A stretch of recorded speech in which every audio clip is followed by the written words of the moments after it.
News of the people, by the people, for the people. 3 दिवसात 3 हत्या, कोयताधारींची दहशत, विद्येचे की गुन्हेगारीचे माहेरघर। गेल्या 3 दिवसात पडलेले 3 खून, दिवसाढवळ्या झाडल्या जाणाऱ्या गोळीबारांच्या फैरी आणि गल्लोगल्ली सुरू असलेला कोयताधारींचा नंगानाच। यामुळे कोणे एकेकाळी पुणे हे शांत, निवांत आणि सुरक्षित शहर होते, यावर कोणाचा विश्वास बसू नये। रोजचे गुन्हे पाहता पुण्यात काय होत आहे असा प्रश्न सर्वसामान्यांना पडलेला असताना कायदा सुव्यवस्था राखण्याची जबाबदारी त्यांच्यावर आहे, ते मात्र नैमित्तिक कर्तव्यात गर्क आहेत। पुन्हा टोळी युद्ध भडकण्याची शक्यता। एकीकडे पुणे वेगाने वाढत असताना तितक्याच वेगानं कायदा सुव्यवस्थेची घसरण सुरू आहे, परंतु या पापात वाटेकरी होण्यास संबंधित तयार नाहीत। यासाठी कोणा एकाला जबाबदार धरून इतरांनी दोषारोपणाचा आनंद घ्यावा अशी परिस्थिती खचितच नाही। काही दिवसांपूर्वी माजी नगरसेवक वनराज आंदेकर यांचा गोळ्या झाडून आणि कोयत्याने वार करून खून झाला। आंदेकर कुटुंबांची गुन्हेगारी पार्श्वभूमी पाहता शहर व परिसरात पुन्हा टोळी युद्ध भडकण्याची शक्यता दिसते।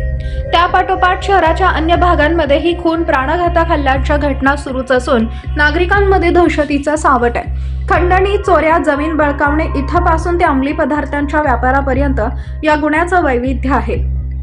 काही दिवसांपूर्वी ससून रुग्णालयात पोलीस बंदोबस्तात सुरू असलेला अंमली पदार्थांचा व्यापार समोर आल्याने नागरिकांना हादरा बसला। मात्र त्यानंतरच्या घटना पाहता पुणेकरांनी कसलीही तक्रार न करता आपापल्या जीवाचे व मालमत्तेचे स्वतःचे रक्षण करावे असा मायबाप सरकारचा पवित्रा दिसतो। कोयता गँगचा उच्छाद। कधी काळी असलेला खाकी वर्दीचा धाक आता आठवणीपुरताच उरलाय।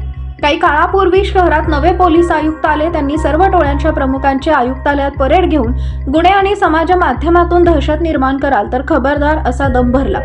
पण काही दिवसातच या भाई कंपनीचे थेट मंत्रालयाचे रील प्रस्तुत करून वर्दीला वाकुल्या दाखवल्या गेल्या। तेव्हाच या कारवायातील पोकळपणा उघड झाला।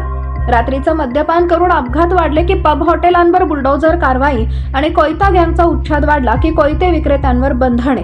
अशा दिखाऊ उपायातून 2 दिवसांच्या जाहिरातबाजीशिवाय दुसरे काय हाती लागणार। काही दिवसांपूर्वी बड्या बिल्डरच्या अल्पवयीन मुलाने भरधाव मोटार हाकून दोघांचा बळी घेतल्यानंतर त्याला वाचवण्यासाठी पोलीस ससून रुग्णालयापासून लोकप्रतिनिधींपर्यंत अनेकांनी आटापिटा केला। तेव्हाच यंत्रणांची लक्तर वेशीवर टांगली गेली। भाई कंपनी पोलिसांना जुमानत नाहीत। गृहमंत्री देवेंद्र फडणवीस यांनी तातडीने पोलीस अधिकाऱ्यांची बैठक घेऊन पुणेकरांना आश्वस्त केले खरे, पण त्यानंतरही गुन्हे घडतच असून ते पोलिसांना रोखता आलेले नाही। 100 जणांवर संघटित गुन्हेगारी कायद्यानुसार मोक्का कारवाई केल्यानंतरही गुन्हे कमी झाले नाहीत। जबाबदार नेते अशा गुन्हेगारांना जाहीरपणे भेटून हारतुरे घेत असल्याचं पुणेकरांनी अनेकदा पाहिले। राज्यकर्त्यांकडून अशी प्रतिष्ठा लाभलेली ही भाई कंपनी पोलिसांना जुमानत नाही। त्यामुळेच कारवाई केल्यानंतर वरून येणाऱ्या दूरध्वनीचे प्रमाण वाढल्याचं अधिकारी खासगीत सांगतात।